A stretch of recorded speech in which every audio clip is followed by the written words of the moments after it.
Shishaver for Shlema. All right. Good morning, everybody. It's so wonderful to be back here. Today, we're going to discuss Parshas Tetzaveh.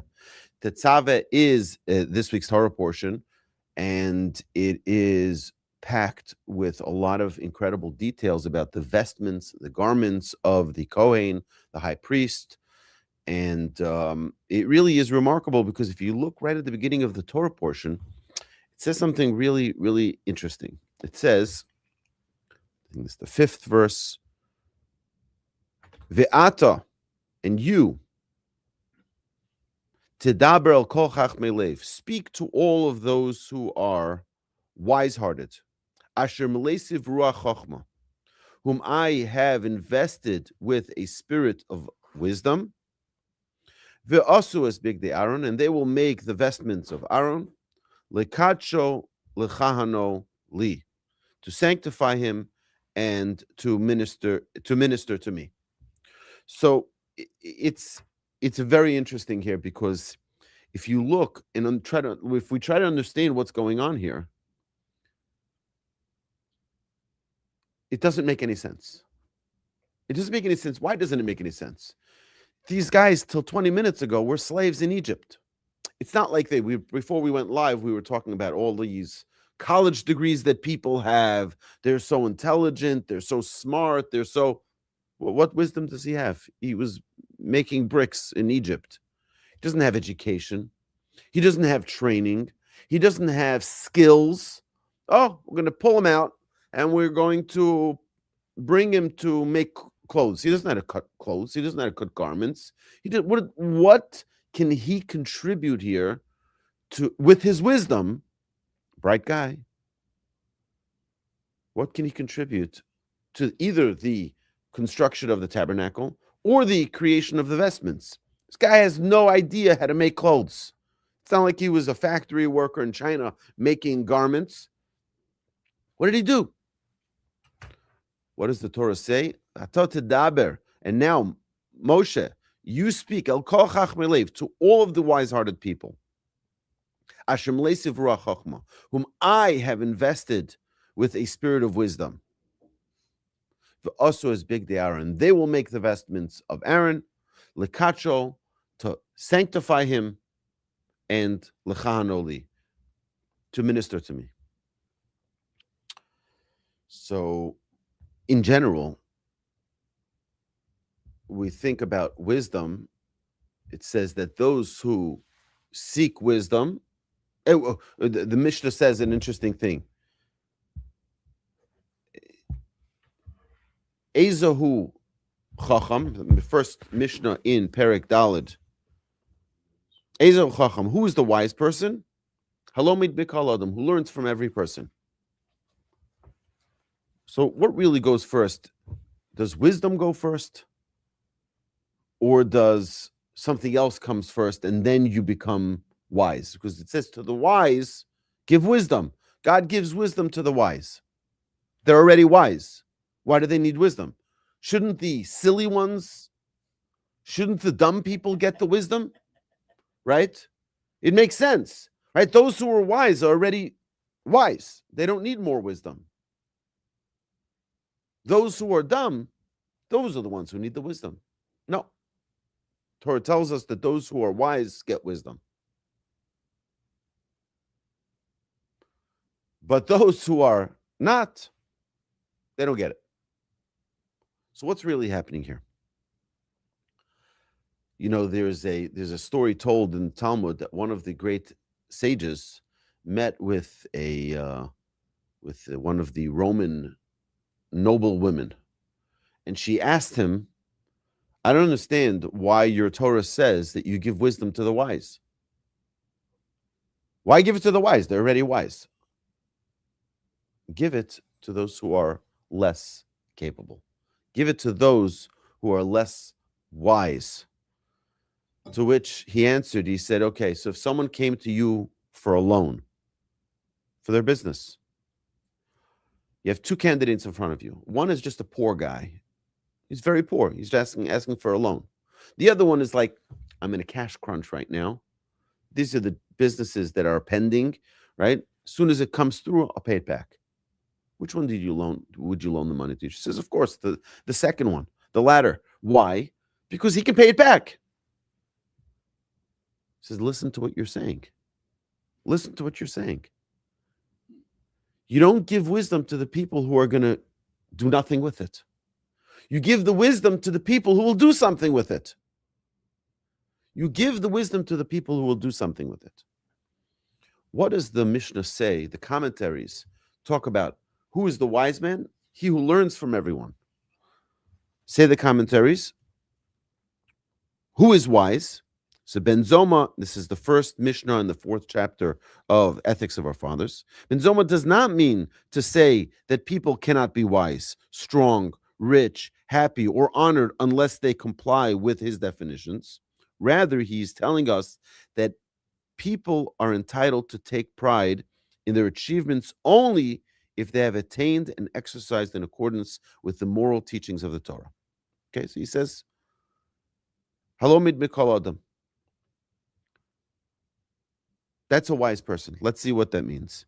He says, he who learns from every person. One who truly values wisdom will seek it wherever it can be found. For one who refuses to learn from another person because he dislikes him or disapproves of him, he is elevating his feelings over his pursuit for knowledge. That means if someone really, really desires knowledge, he doesn't care what the messenger is. He doesn't care where it comes from. If it's knowledge, I desire knowledge. From this, we can understand that a wise person is someone who desires wisdom. If someone knows a lot, but he doesn't have a passion for it, he doesn't have a love for it, he happens to be just very bright. So what? A lot of bright people who did nothing to this world, contributed zero. Yet there are a lot of people, I was amazed. Do you know that 15 years ago, 20 years ago, Elon Musk knew nothing about cars and he knew nothing about rockets? Right? He wrote that about himself. He knew nothing about cars and he knew nothing about rockets. And yet, the number one car 20 years later in the entire world is the car that he produced. The Tesla Y was the best-selling car in the world. And the best rocket in the world. That NASA, with all their billions and billions of dollars, they're hitching a ride with him to the space station and back. And getting our astronauts to and from, saving them, and sending all of the satellites and everything else. It's like, you think like, oh, he's probably just a genius. No, he just desires wisdom. I think he's a great modern day example of what it means to just never stop yearning for more. He could just say, enough, I have enough money and goodbye. He's going to be the first trillionaire. Who cares? He doesn't care about the money. He cares that he's doing more with the wisdom, with his desire, with his yearning to never stop. When it comes to each and every one of us in our pursuit of Torah, wisdom, I have a friend. He buys books, oh my goodness, nonstop. Doesn't need to be bright. Doesn't need to be smart. He has never quenching thirst for more Torah. More and more and more. That's wise. Someone who's wise never stops learning. Now, it doesn't have to be degrees in college and stuff like that, but to always be learning, to always pursue more knowledge, to never say, okay, now I know enough wisdom. I just saw a picture this morning of here in this set here, the new set that we just got for the magnificent Levitt Family Library here at the Torch Center. It has a picture there of Reb Elyashiv sitting and learning Torah when he was 102 years old. And you can see the fervor, the excitement, the enthusiasm, like it was first time opening up a Talmud. He one time came home, Reb Elyashiv. He came home, and nobody could find him. They're looking in his room. He's not in his room. Not in the bathroom. Where is he? Oh, he's in the back of his library, sitting and learning. He had a big library. He had rows and rows of books. He's sitting and learning. That's what he walks in. That's the first thing he's doing. Had a tough day. Let me just sit back and watch some television. See what's going on in the world. Iran, not attacking Iran. They this, that. Doesn't care about that.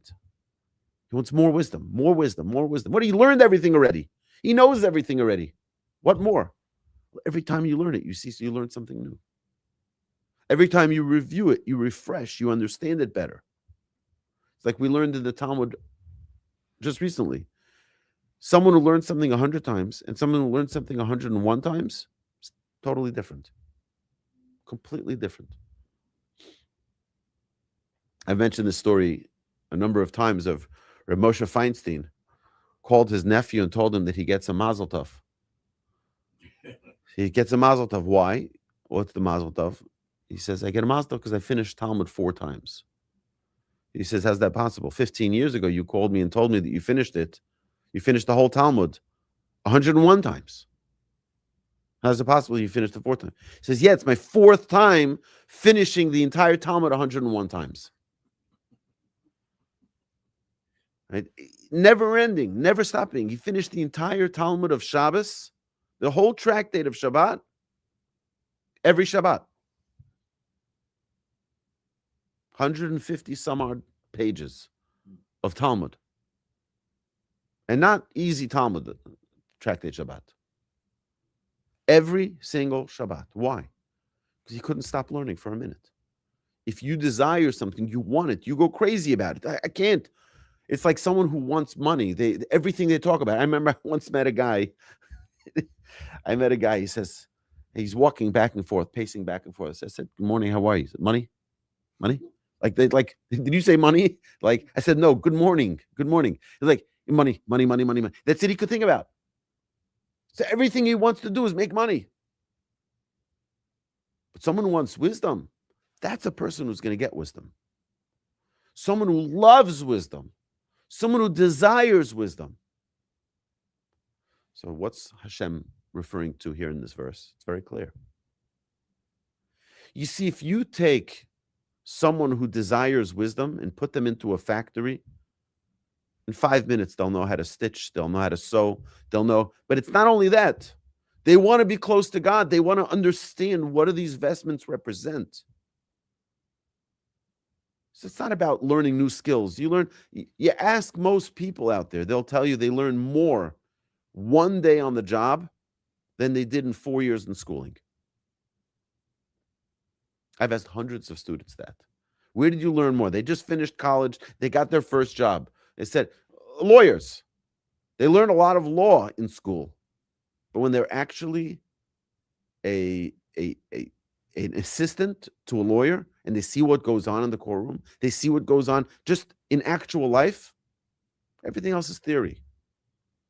People who are becoming doctors, they go to residency, they actually take care of patients. They actually are reading and dealing with reports.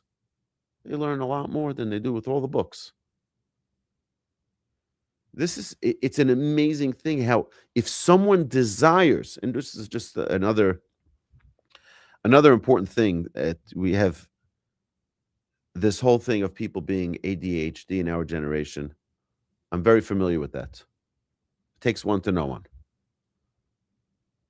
But when there is a desire to learn something, nothing stands in the way. When there's a true desire, I've seen it with myself. When I'm all in, focused on it, nothing. It's locked in like cement, locked in, and you get it. You get it the first time. Okay, when a person's not in the frame of mind of learning, when a person's not focused, when they're not desiring, because it's not important to them. Where do we get this from? This is where our Torah teaches us how we raise children. The Torah teaches us to raise our children. The first words they speak should be Torah Tziva Lanu Moshe. First words. He's just able to start saying Mama, Abba, Abba, right? He's starting to say words. Torah Tziva Lanu Moshe. The Torah was commanded to us through Moshe. Why? Give them a desire to learn. Infuse them with a want for wisdom from a young age. That's why it's important when there's an age called the why age. Children, when they get to like 2, 3, 4 years old, they start asking why about everything. See, that's the sun. Why? The moon. Why? It's time to go to sleep. Why? They ask why about everything. And sometimes parents get frustrated. Can you stop asking why about everything? Just do it. No. Don't limit their curiosity. They're asking and trying to understand the world now. They're trying to understand how things happen. I think one of the biggest challenges we have today with all of these deliveries from Amazon, from Walmart, you have Walmart Plus, they deliver your groceries straight to the door. There's a couple of big problems with it. It's because children don't understand how things come about anymore. They think that, a bottle of juice just comes from the front door. Why wasn't it delivered? Where does milk come from? It comes from the door. It comes from the refrigerator. But really, they should learn the miracles of how these things come about through Hashem's hand. The milk you get from a cow and the fruits that grow on a tree. These are things that children need to learn. And instead, it comes out of a box on Amazon. It gets delivered to your front door. They have no connection with it. By the way, it doesn't either come from the store. Okay, that's another thing.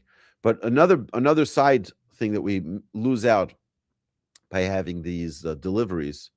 Don't get me wrong. It's a phenomenal luxury that we have in this generation. You don't have to schlep out. Someone will schlep out for you. We don't get to see the variety of Hashem's beautiful creations. I'm not talking about only the human beings who are shopping alongside you when you're picking out your fruits and vegetables. I'm talking about the actual produce, the fruits and the vegetables, to see the magnificent colors, the grandeur of Hashem. Beauty, it's unbelievable. It's so magnificent. We can feel an incredible amount of love by looking and appreciating the gifts from Hashem. I remember, and this is many, many years before Apple computers, many more years before iPhones, one of the great rabbis in New York, Rabbi Avigdor Miller, used to talk about the apple, the fruit, the apple. And the brilliance of that apple is far exceeding any piece of technology you will ever find that will ever be created. Do you know what's in that apple? Millions of apples are in that apple. Millions. You know why? Because in it are the seeds for the next generation of apples. And the next trees that produce fruit that will produce more trees. This little beautiful apple. To realize that those seeds are all of the future of all the apples in the world. It has the ability in this one apple to be the future. This is in one little apple. And you look at how beautiful it stands. You look at the different shades and the different colors, the nutrients that it provides for our body. It's a miracle. And then what we don't have time for it because we're busy on our Apple devices. We don't have time to realize. Imagine if you put your Apple phone into the ground and 3 weeks later buds start growing and you have new Apple devices. Right? That's the amazing thing. You put an apple to us, it seems like, yeah, that's the way nature works. There's no such thing as nature. One of the things we learned previously when we discussed the Hodu, now morning prayer,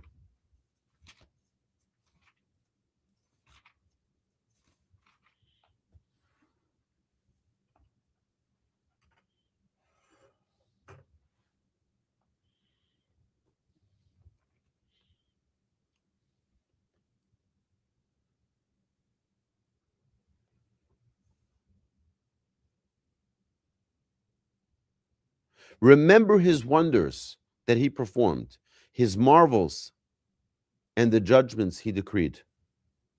Our sages tell us, you know what that means? Remember Hashem's wonders that he performed way back in creation. But his marvels, the marvels in our creation, and the judgments he decreed, that they continue to be created daily by the Almighty. The miracles didn't just happen then. It's embedded into nature. Mother Nature did this. Mother Nature did that. Most of Mishpatei Pihu, Hashem's marvels, is his command. It's the most incredible thing that we are able to live in a world where every day we're able to see the miracles of Hashem. Where you walk outside and you see the marvels in a tree, in a sunrise, a sunset, the whole world. It's an amazing thing. We should live in total amazement. But that's if we desire wisdom. If we desire to learn and to grow and to connect, we'll be of the chachmei lev. We will be ve'ato tedaber el kol chachmei lev. Moshe, go talk to all of the wise-hearted people. Asher melesiv ruach chochma, whom I have invested with a spirit of wisdom. Ve'asu es bigdei Aaron lekacho lechan li. They will create those vestments. They will create those garments. They will create everything. But they don't know how. They desire wisdom. Wisdom of the heart. Wise-hearted people are people who never stop learning. And it's a charge for us to never stop learning. I've said this numerous times to people who I learn with, who are coming of age already, that they want to retire, they're considering retirement. Tell them, don't do it. Don't retire. Or if you do, be like Ed, be like others here who are never stopping to learn. I've seen so many people, their lack of activity, even if you go to work and fall asleep on your desk, it's fine. You're tired, fine. So lower your schedule, but go, continue to work. A person needs to continue to have vitality, to have vibrancy every single day, to not stop. Because the minute we stop, it all shrinks, it all falls apart, it all disappears. A chacham live. Trying to remember what it says about Moshe when the Jewish people were gathering together, what Hashem told them to get from the Egyptians before they left Egypt. What did Moshe do? Moshe got the bones of Yosef. And I believe it says that Moshe was displaying wisdom.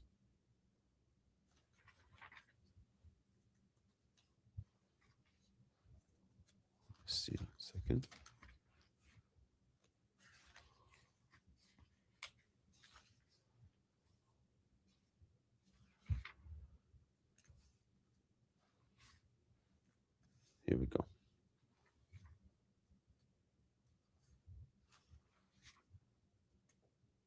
No, so it's towards the end of Parshas Bo. Nope.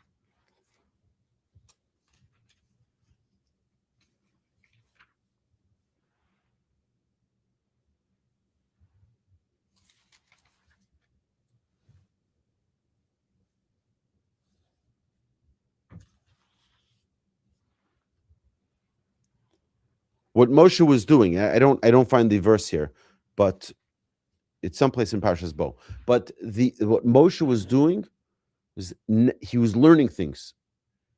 Moshe was going beyond just living today. I need to live today. What am I going to do? Learn something new. We have a command to learn every single day Torah. V'higisa bo yomam v'layla. To learn Torah morning, evening.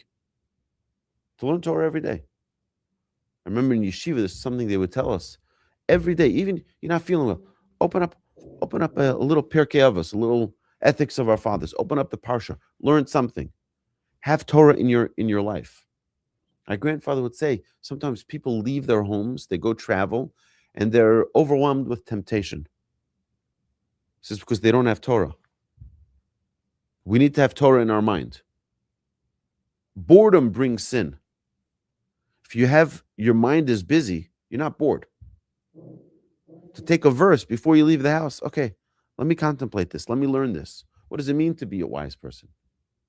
To always be thinking, to always be challenging our mind more. I once asked my grandfather, what you're not supposed to learn Torah in the restroom. So what do our sages do? The restroom, you can't think words of Torah. They're not going to be not. They say that the Gaon of Vilna used to do math equations. He used to do math equations so that his mind is still working.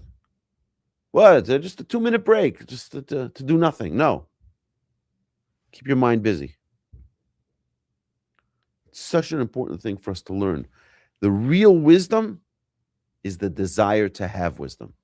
That's real wisdom. That's why the wise are those who receive the wisdom.